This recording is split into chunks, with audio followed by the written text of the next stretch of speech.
We also had a staggering number of House retirements, so it's a little tough. These are seats that could have been held pretty easily, and we had newcomers going in, and a lot of them worked very hard, but it's very difficult when you have that many retirements. We held a large number of campaign rallies with large numbers of people going to everyone. To the best of my knowledge, we didn't have a vacant or an empty seat. I'm sure you would have reported it if you spotted one. Including 30 rallies in the last 60 days. And we saw the candidates that I supported achieve tremendous success last night. As an example of the 11 candidates we campaigned with during the last week, 9 won last night. This vigorous campaigning stopped the blue wave that they talked about. I don't know if there ever was such a thing, but could have been. If we didn't do the campaigning, probably there could have been. And the history really will see what a good job we did in the final couple of weeks in terms of getting some tremendous people over the finish line. They really are tremendous people, but many of them were not known, but they will be known. This election marks the largest Senate gains for a president's party in a first midterm election since at least President Kennedy's in 1962. There have been only 4 midterm elections since 1934 in which a president's party has gained even a single Senate seat. As of now, we picked up, it looks like 3. Could be 4, perhaps it could be 2. But we picked up a lot. And most likely the number will be 3. You people probably know that better than I do at this point because you've looked at the more recent numbers. 55 is the largest number of Republican senators in the last 100 years. In the last 80 years, a sitting president's party has only gained a cumulative total of 8 Senate seats, averaging 1 per decade. So if we picked up 2, 3, or 4, that's a big percentage of that number. So in the last 80 years, you think of that, only 8 seats. In President Obama's first midterm election, he lost 6 Senate seats, including in the deep blue state of Massachusetts. Republicans captured at least 4 Senate seats held by Democrat incumbents, and these are tremendously talented, hardworking people that did this. Indiana, North Dakota, Florida, Missouri. We also won 2 open Senate seats in Tennessee. I want to congratulate our great champion who did such a great job in Tennessee, Marcia, and in Utah. And Arizona is looking very good, really very good. She's done a terrific job. That was a tough race, and she's done a fantastic job. In each of these open seats, Democrats recruited very strong candidates with substantial fundraising and media support. We were getting bombarded with money on the other side. In the House, Republicans dramatically outperformed historical precedents and overcame a historic number of retirements, the most House Republican retirements in 88 years. 43 House Republicans retired.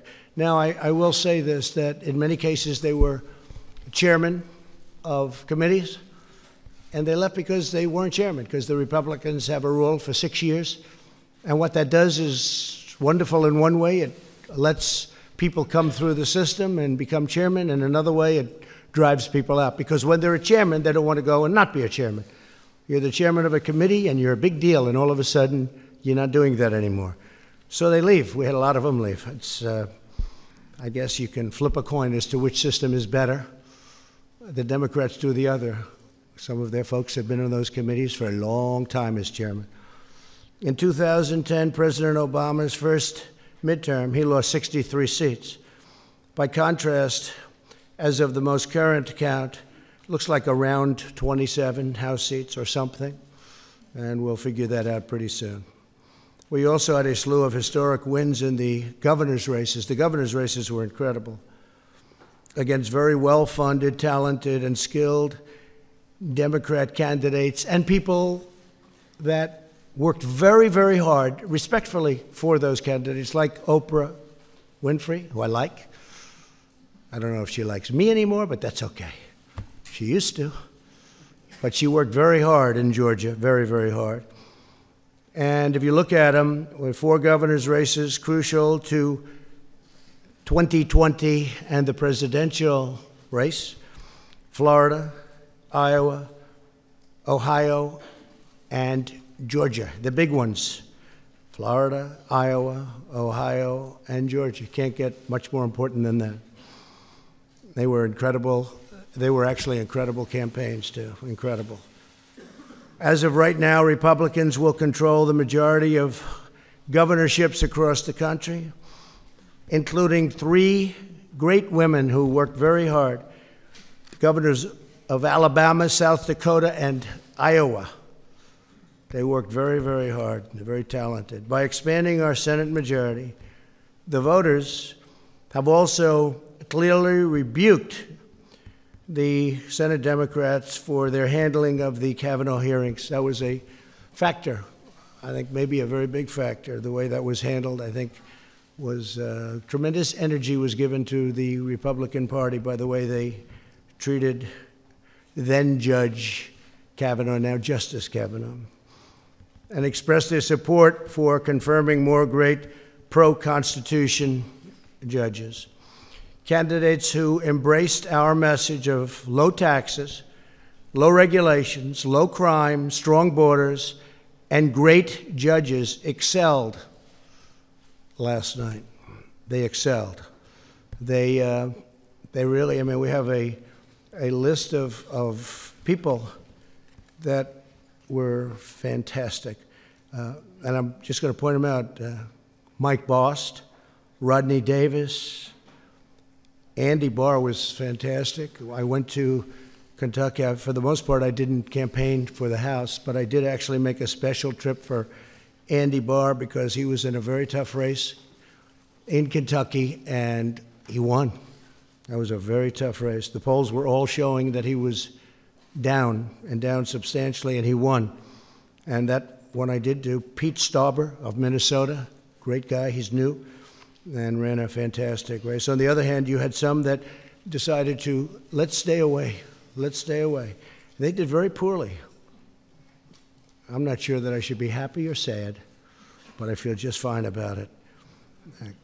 Carlos Cubella, Mike Kaufman, too bad, Mike. Mia Love. I saw Mia Love. She'd call me all the time to help her with a hostage situation, being held hostage in Venezuela. But Mia Love gave me no love, and she lost. Too bad. Sorry about that, Mia. And Barbara Comstock was another one. I mean, I think she could have won that race, but she didn't want to have any embrace. For that, I don't blame her. But she lost, substantially lost.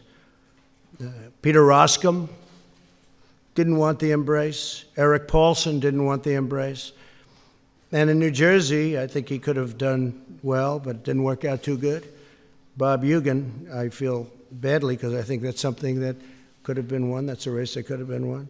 John Faso, those are some of the people that, decided for their own reason not to embrace whether it's me or what we stand for, but what we stand for meant a lot to most people. And we've had tremendous support, and tremendous support in the Republican Party, among the biggest support in the history of the party. I've actually heard at 93% it's a record, but I won't say that because who knows. But we've had tremendous support. America is booming like never before, doing fantastic. We have Larry Kudlow here, and he said the numbers are as good as he's ever seen numbers at any time for our country. But he's a young man, so he hasn't seen that many numbers. Where's Larry? You're a young man, right, Larry? And you haven't been doing this too long, but they're as good as you've ever seen. And we may have, if you have a question for Larry, we'll do that. But I want to send my warmest appreciation and regards to Majority Leader Mitch McConnell. We really worked very well together. We have been working very well together. We actually have a great relationship. People just don't understand that, which is fine. And also to perhaps, looks like, I would think, Speaker Nancy Pelosi. And I give her a lot of credit. She works very hard, and she's worked long and hard. I give her a great deal of credit for what she's done and what she's accomplished. Hopefully we can all work together next year to continue delivering for the American people, including on economic growth, infrastructure, trade, lowering the cost of prescription drugs. These are some of the things that the Democrats do want to work on, and I really believe we'll be able to do that. I think we're going to have a lot of reason to do it. And I will say, just as a matter of business, I was with some very successful people last night. We were watching the returns. So if the Republicans won, and let's say we held on by 2 or 1 or 3, it would have been very hard out of that many Republicans to ever even get support among Republicans, because there'll always be 1 or 2 or 3 people that, for good reason or for bad reason or for grandstanding, we have that too. You've seen that. You've seen that, plenty of grandstanding. But for certain reasons, that many people, you're always going to have a couple that won't do it. So that puts us in a very bad position. In other words, had we kept, and this is no, I'm saying this for a very basic reason, it's common sense. It puts us in a very tough position. We win by 1 or 2 or 3, and you'll have 1 or 2 or 3 or 4 or 5 even come over and say, you know, look, we're not going to go along with this. We want this, this, this, and all of a sudden we wouldn't even be able to get it in many cases out of the Republicans' hands before we sent it on to the Senate.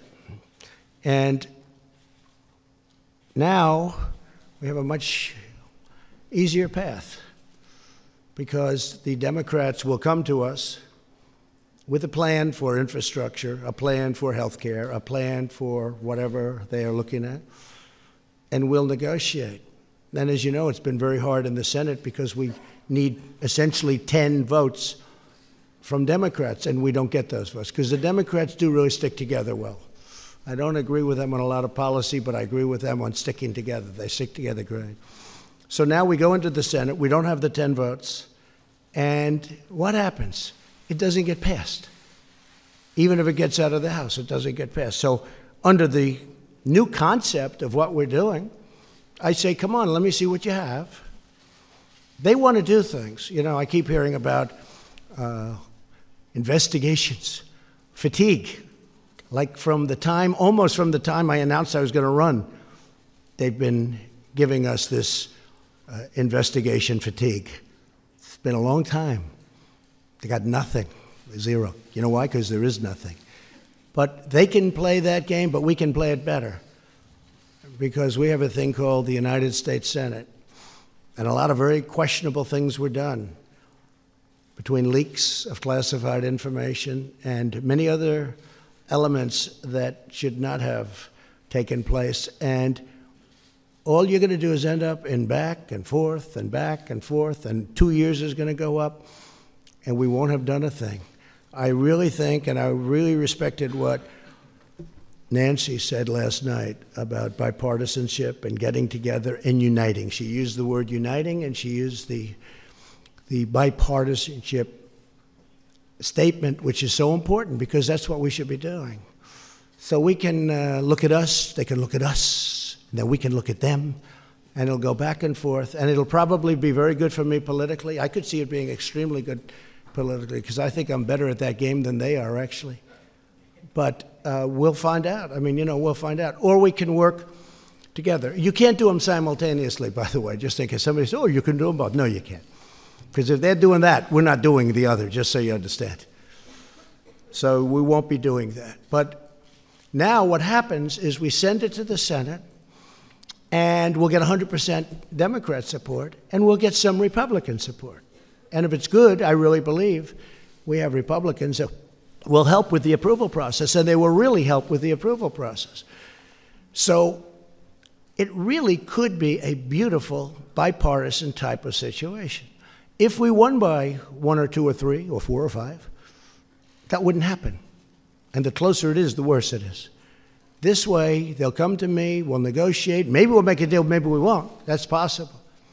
But we have a lot of things in common on infrastructure.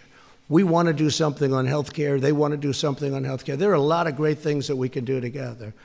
And now we'll send it up, and we will really we'll get the Democrats, and we'll get the Republicans or some of the Republicans.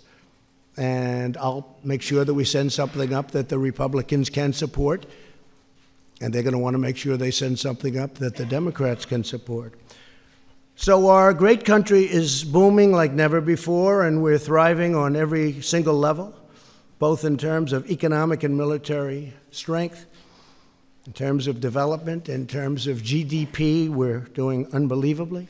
I will tell you our trade deals are coming along fantastically. The USMCA and South Korea is finished. USMCA has gotten rave reviews. We're not going to lose companies anymore to other countries. They're not going to do that because they have a tremendous economic incentive. Meaning it's prohibitive for them to do that. So it's not going to be like NAFTA, which is one of the worst deals I've ever seen, although we've made some other pretty bad ones too. Now is the time for members of both parties to join together, put partisanship aside, and keep the American economic miracle going strong. It is a miracle. We're doing so well. And I've said it at a lot of rallies. Some of you have probably heard it so much you don't want to hear it again. But when people come to my office, presidents, prime ministers, they all congratulate me almost the first thing on what we've done economically, because it is really amazing. And our steel industry is back. Our aluminum industry is starting to do really well. These are industries that were dead. Our miners are working again. We must all work together to protect our military. We have to do that. To support our law enforcement, secure our borders, and advance really great policy, including environmental policy. We want crystal clean water. We want beautiful, perfect air. Air and water has to be perfect. At the same time, we don't want to put ourselves at a disadvantage to other countries who are very competitive with us and who don't abide by the rules at all. We don't want to hurt our jobs. We don't want to hurt our factories. We don't want companies leaving. We want to be totally competitive, and we are. And right now we have just about the cleanest air, the cleanest water we've ever had, and it's always going to be that way. We insist on it.